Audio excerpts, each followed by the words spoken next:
Et bonjour à tous, c'est Arthur de la chaîne CryptoBot, j'espère que vous allez bien et aujourd'hui on se retrouve pour une nouvelle revue de marché, celle du 13 mars 2022. Bon, le marché, on ne sait pas trop où il va, il n'y a pas forcément de conviction et on va le voir tout à l'heure avec les volumes. Il n'y a pas forcément de conviction à cause de la guerre en Ukraine. D'un côté, on a quand même une envie de reprise avec, après les baisses qu'on a pu connaître les une, deux dernières semaines, on a quand même eu des très belles journées à plus 10 sur le marché crypto, sur le BTC, on a eu des très belles journées sur le CAC 40 aussi.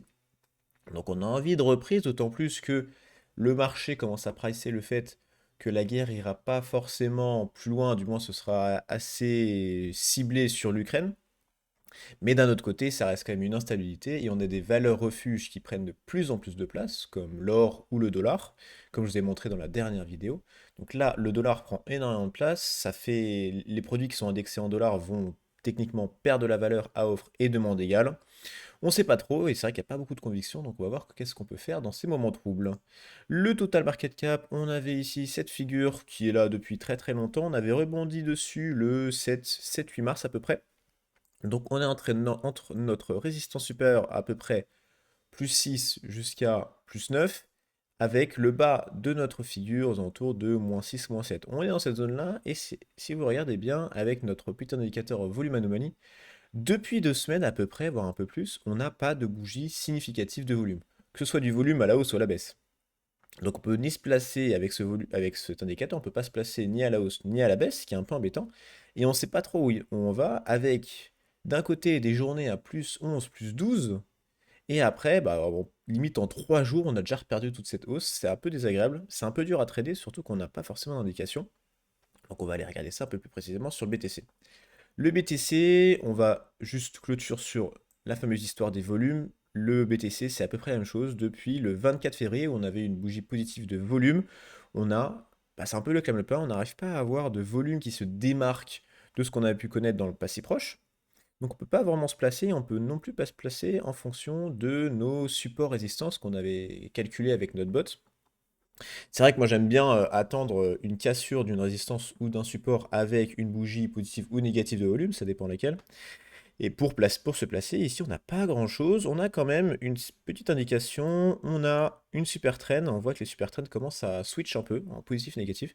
Ici on est passé en positif avec en plus notre support plus ici ce petit support ascendant qui arrive à tenir depuis quelques temps, hein, depuis le 22 janvier.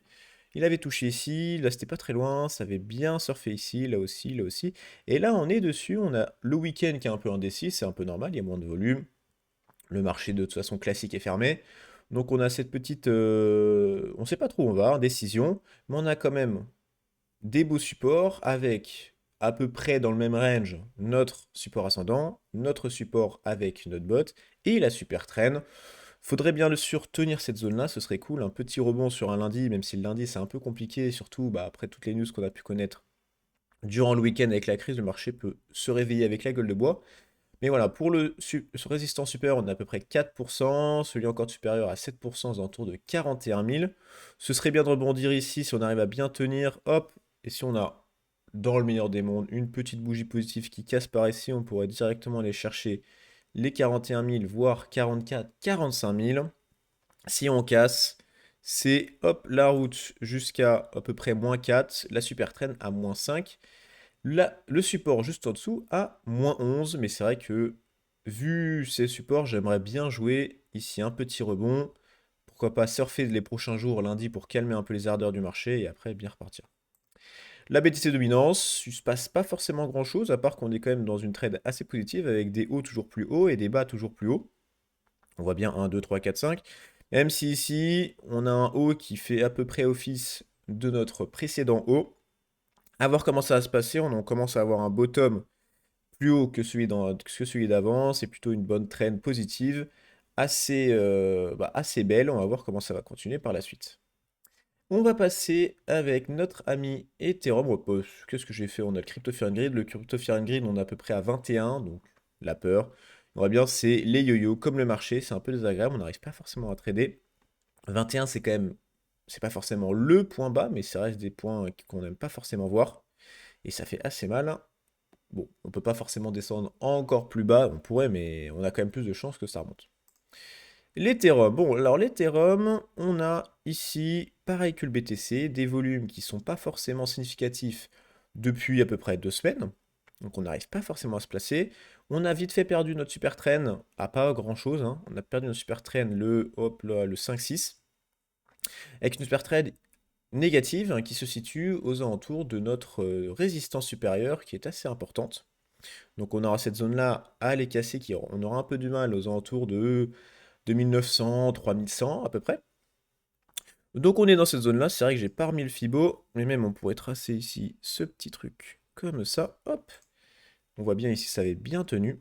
Donc on est en train de ranger entre, voilà, entre -7, -8 et notre résistance supérieure à peu près 14%. De toute façon c'est vachement corrélé au BTC, donc vous voyez ce que fait le BTC.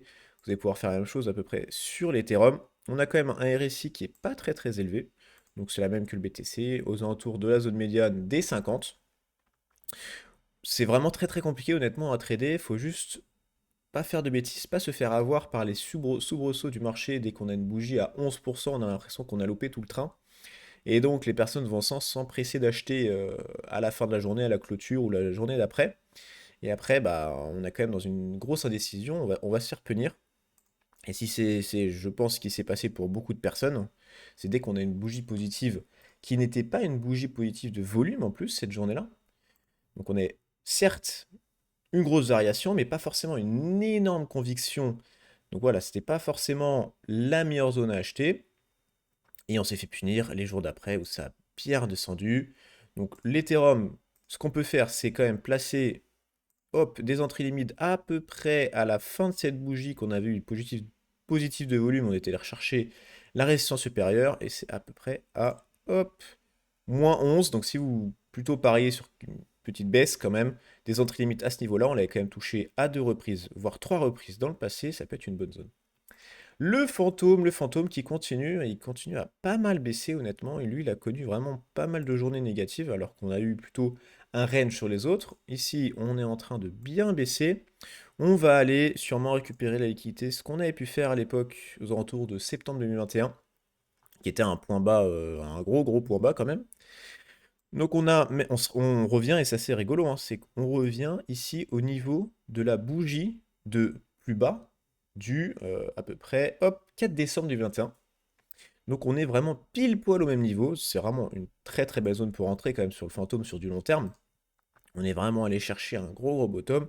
On peut potentiellement aller chercher plus bas, comme je vous ai dit, aux alentours de -10%, à peu près 1 $, hein. C'est tout à fait possible étant donné qu'on l'avait déjà fait à l'époque, qui était, bon, c'était plus une consolidation pour aller rechercher la liquidité pour bien repartir, et après on avait connu le gros pump qu'on avait eu. Sinon, on est donc, si vous êtes plutôt sur quelque chose d'assez baissier, je pense que des entrées limites aux alentours de 1 $, ouais, 1 $, 1,01 $, 1,02 $, ça peut vraiment être chouette. Et sinon, à la hausse, on a quand même le Fibo d'au-dessus à 15%, c'est assez énorme. On a de toute façon 185% à aller rechercher pour le fantôme. C'est quand même une blockchain qui marche vachement bien. Bon, on a une multitude de layer 1. Il faut bien choisir entre les deux, entre tous plutôt. On ne sait pas trop laquelle va pump en première. Pour l'instant, on était sur Atom. On en a d'autres qui commencent à pump. C'est un peu compliqué de se placer, mais ça reste quelque chose d'assez clean. Et on a quand même des beaux pourcentages à aller chercher. Le Solana, alors Solana, et ça c'est plutôt caractéristique du Solana, c'est qu'on a des super trades extrêmement longues qui durent, ouais, qui des fois nous sauvent, nous sauvent les miches.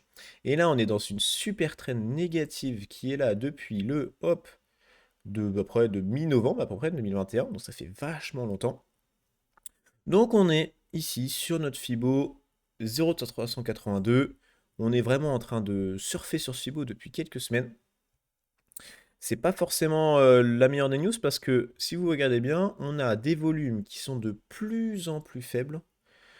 Donc c'est vraiment pas forcément une très très bonne nouvelle. On est en train de perdre le volume sur Solana avec un niveau assez important à ne pas perdre. Si on arrive quand même à avoir une grosse cassure ici, aux alentours de 87, 95, ça pourrait aider. On a quand même le Fibo supérieur à peu près 24% qui correspond à notre super trend. Super trend qui va sûrement continuer à baisser. Donc aux alentours, ouais, de 24, voire potentiellement 20% si la super trend baisse. Donc c'est quand même des gros niveaux à les rechercher. Pour aller à la TH du Solana, c'est quand même 218%. Solana qui est quand même, c'est un peu le BNB pour Binance, c'est vraiment quelque chose d'assez gros. Donc voilà, je pense sur le long terme, c'est quand même un actif où je me place dessus, parce que je pense que c'est pas mal quand même, avec un écosystème qui est chouette, avec FTX qui peut backer en fonction s'il y a des problèmes ou non. Donc c'est quand même clean, il y en a quand même des niveaux extrêmement bas. Et sinon, en entrée limite, hop, on va faire ça. En entrée limite, vous pouvez potentiellement aller cibler déjà la première bougie qu'on avait eue en bottom local, à peu près moins 7%. Et sinon, on a un Fibo en dessous, mais il est vraiment très très loin, lui, aux alentours de moins 34%. On va passer à l'Avax. Notre ami Avax, lui aussi, il est en train de surfer sur son Fibo. C'est un peu moins la sauce que pour Solana, mais on est en train de surfer sur le 0,5. On a celui d'en dessous à moins 20, celui d'au-dessus à peu près 22. On avait perdu depuis quelques semaines ici ce petit support ascendant. On avait fait notre pullback. Hop, on l'avait touché. On s'est fait baracaler tout simplement. Et hop, on a rebaissé. On a eu des journées négatives à gogo. On est dessus. Pour notre petit AVAX, on a hop, à peu près 91% pour aller rechercher la terre. Donc c'est quand même beaucoup moins que Solana. Mais sinon, voilà, on a des gros volumes. Si vous voulez vous placer en entrée limite, si ça baisse, on peut potentiellement, déjà dans un premier temps, cibler le bottom ici de cette bougie aux alentours de moins 9. Mais vous voyez, il n'y a pas si longtemps que ça, aux alentours de début janvier, on était allé rechercher beaucoup plus bas et on était allé rechercher à notre Fibo inférieur. On va passer à l'atome qui lui a quand même pas trop mal tenu. On a à peu près 60% pour la TH, ça a quand même bien tenu pour notre petit écosystème Cosmos. On va regarder après notre ami Band Protocol qui est sur cet écosystème. Et voilà, le marché est quand même dans une dynamique baissière depuis quelques temps. L'atome va commencer à devoir subir aussi, il commence à subir cette dynamique un peu baissière. Donc on est sur notre support qui était à l'époque, bon, au final ça a pas, c'était pas une figure qui a bien marché, hein, notre épaule tête épaule. On est ici sur la ligne de coup de cette fameuse figure, on pourra même l'enlever. On est ici en train de surfer. Encore une fois, c'est le week-end, on n'a pas forcément des grosses bougies, des grosses variations, des gros volumes. On a quand même des volumes qui sont de plus en plus faibles. Je sais plus sur le BTC c'était pareil. Toi sur le BTC c'était plutôt stable, même si on a eu les 2 jours de week-end, on est encore le dimanche, mais le samedi on a une journée dégueulasse en termes de volume. Ici ça baisse depuis quelques temps. Encore une fois, c'est pas forcément une très bonne nouvelle, donc on perd des volumes au niveau d'un support, c'est pas forcément cool. Donc le bas à peu près de ce support c'est moins 6 et le Fibo d'en dessous moins 11 et on est allé chercher en mèche il n'y a pas si longtemps que ça, il y a à peu près 3 semaines, un mois, moins 19%, on est allé chercher le 24 février 2022. Donc ouais, ça doit faire 3 semaines. Donc voilà, il y a quand même des grosses variations sur l'atome, on arrive à prendre une journée 17%, on peut en perdre moins 10, moins 11 en celle d'avant ou celle d'après, donc c'est un peu compliqué. Si vous placez vos entrées limites, je pense au niveau de ce Fibo là, à moins 11, c'est pas déconnant. Et sinon, hop, notre Fibo Super à plus 7, plutôt dans une dynamique haussière. On va finir avec nos deux oracles. Alors, je voulais montrer un truc sur Chainlink. On va montrer le volume profile. Et on voit bien sur le passé, quand on prend vraiment tout l'historique où le link était dans ces zones-là de prix, donc à partir de début août 2020, donc le link, il avait bien range ici. On voit bien que la zone où nous sommes aujourd'hui, c'est historiquement la zone où on avait le plus de volume. Donc on est quand même dans une zone assez importante pour le Chainlink, qui est extrêmement bas. Honnêtement, on est extrêmement bas pour la TH, qu'on n'a pas retrouvé depuis des années, c'est presque 300%. Donc c'est vraiment énorme. On est dans une zone pas super chouette, on a encore des volumes comme Solana, comme Atom, qui baissent, qui baissent, qui baissent, qui deviennent presque insignifiants le week-end. On a perdu ici notre support, qui est donc une résistance à peu près plus 10, plus 11, voire plus 18 pour la partie supérieure. Si on commence à perdre, hop, je vais me le remettre en automatique, si on commence à perdre cette zone où le volume profile est assez important, on va rentrer dans des zones où il ne s'est pas passé grand-chose, et surtout on est allé rechercher la liquidité à plusieurs reprises au Fibo d'en dessous, au niveau du zéro, ce qui serait vraiment catastrophique, c'est vraiment c'est moins de 40%, c'est énorme. Donc on est dans une zone assez importante où il y a sûrement pas mal de liquidités pour le Chainlink. Encore une fois, c'est des projets Oracle, c'est pas forcément le projet le plus sexy pour des utilisateurs parce qu'on s'en rend pas forcément compte, mais ça reste quelque chose d'hyper important pour l'écosystème crypto en général. Donc, allez rechercher, comme je vous ai dit, ici, notre support supérieur avec notre Fibo supérieur à 40%. De toute façon, on a des pourcentages qui sont débiles. Le banc de protocole, hop, bah, c'est à peu près la même chose que notre petit link. Il est au fin fond. On avait tracé à l'époque, mais non pas tracé, je viens de le tracer ici, cette petite résistance descendante où j'ai pris tous les highs de toutes nos bougies. Donc encore une fois, un peu comme il s'était passé pour le DOT à l'époque, ce genre de trend très très négative, faut vraiment se placer que quand on a ici une cassure de cette résistance. En plus, ce serait super si elle arrive assez rapidement, parce qu'on casserait ici cette résistance à la hausse dans la résistance, la grosse résistance du passé. Si on arrive à casser ça avec une mèche de volume, vous voyez, les volumes, ils sont ridicules. Si on arrive à casser avec du volume, ça pourrait faire un truc plutôt chouette pour le brand protocole, mais ça reste une capitalisation boursière qui est beaucoup plus faible, aux alentours, je sais plus, c'était à l'époque, elle a été classée aux alentours de 2 centièmes. Donc c'est quand même des grosses volatilités, ça peut aller très vite à la hausse ou à la baisse, c'est un peu compliqué de se placer sur ce genre de token. Mais encore une fois, excusez-moi, encore une fois, c'est quelque chose d'assez clean. C'est un aura qui marche pas mal du tout. Hop, et surtout si l'écosystème Cosmos se développe à fond, Band pourrait en profiter. Donc on a notre résistance supérieure à 11. Ça va dépendre de quand est-ce qu'on va aller toucher ici cette résistance descendante. Mais pour l'instant, on est entre 11, 12, 15. Ça va dépendre de quand est-ce qu'on va y arriver. Je voudrais quand même vous dire que, hop, le support Fibo d'en dessous, on est très très bas. Je pense pas qu'on ira le toucher aussi bas. Mais bon, on est quand même dans cette zone où il peut se passer quand même beaucoup de choses. On peut aller toper une entrée limite à peu près -7, voire hop, -11 pour aller toucher cette bougie-là en low peut-être. Mais voilà, il faudrait vraiment pas forcément prendre de risques sur ce genre de token et attendre quand même une confirmation d'une rentrée dans une dynamique haussière en cassant ici cette résistance. Bon, la vidéo est terminée, j'espère que vous aura plu, j'espère que vous avez pu découvrir des codes. Faites attention, le marché est un peu traître. On peut se faire très très facilement avoir par une grosse bougie en termes de pourcentage, mais pas forcément des grosses bougies en termes de volume. Donc essayez bien de coupler les grosses bougies avec du volume pour voir si c'est vraiment une confirmation d'une tendance court terme plutôt haussière ou baissière, ou du moins on ne sait pas forcément où elle irait. On se fait très facilement avoir. On voit bien ici on avait buté ici sur notre petite résistance qu'on avait tracée avec notre algo, qu'il avait tracé tout seul, qu'il avait prédit. C'est, comme on le voit, une ligne qui est assez épaisse. Donc, dans le passé, c'est une ligne qui avait pas mal topé. Donc, c'est assez important. On n'a pas réussi à la passer et on s'est fait punir directement en cassant plusieurs supports d'affilée. Donc, faites attention, on se fait facilement avoir. Ne vous faites pas emporter par des bougies positives qui vont vous donner envie de potentiellement rentrer sur le marché parce que vous pensez que c'est bon, on a eu une grosse bougie positive, c'est reparti. Faites attention à vous, confirmez un peu ces genres de choses.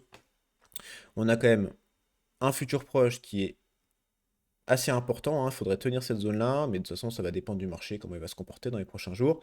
À l'ouverture, lundi, si vous avez aimé la vidéo, je vous invite à mettre un like, à vous abonner si ce n'est pas déjà fait. On va continuer toute vidéo bot de trading, stratégie, on en a sorti une. Bah, si vous n'avez pas vu notre vidéo sur les volumes, sur les résistances, ce genre de choses, on va continuer. Donc abonnez-vous, si vous avez une question, n'hésitez pas à rejoindre notre chaîne Discord. Et pour ma part, je vous souhaite une très très bonne journée et on se retrouve très bientôt pour une prochaine vidéo. À toutes.